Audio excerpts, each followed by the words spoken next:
This is the Washington Times front page for Monday, December 29th, 2025. Thanks for starting your week with us. I'm George Gerbo.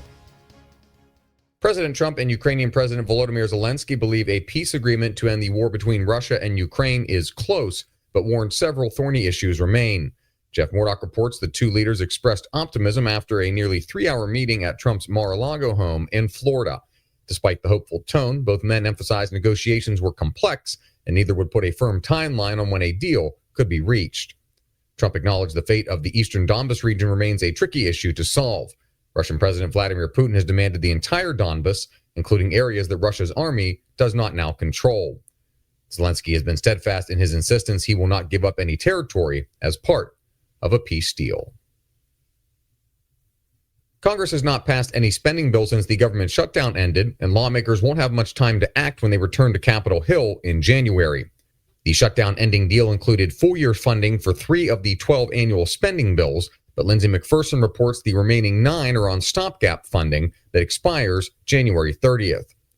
Despite not passing any appropriations bills after the longest shutdown in history ended November 12th, members of both parties are optimistic they'll avoid another funding collapse next year.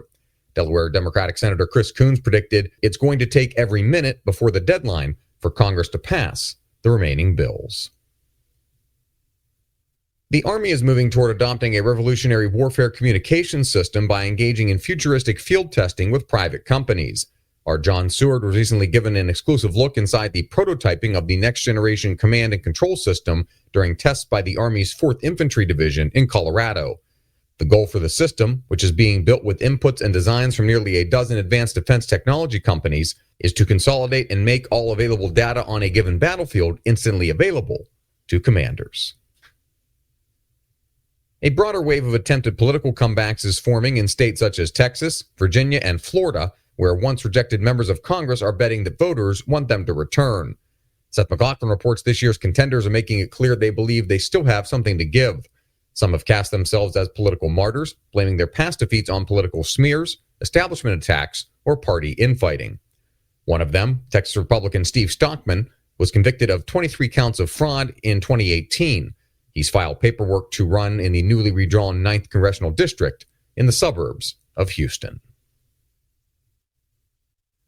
And finally, there's a growing resistance to all things artificial intelligence, including massive energy-hungry data centers, simulated actors and television commercials, and an endless stream of online falsehoods.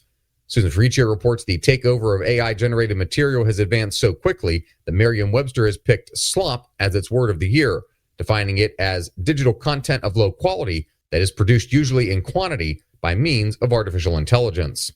AI-generated videos have saturated social media, leaving scrollers wondering whether anything they view is real, and AI-generated songs are emerging, including all AI bands that have generated hits. Find all today's front page stories at WashingtonTimes.com/front page or the Washington Times app, and find us wherever you get your podcasts. You can also find us on social media at Wash Times for breaking news, sports, commentary, and more. For the Washington Times, I'm George Gerbo.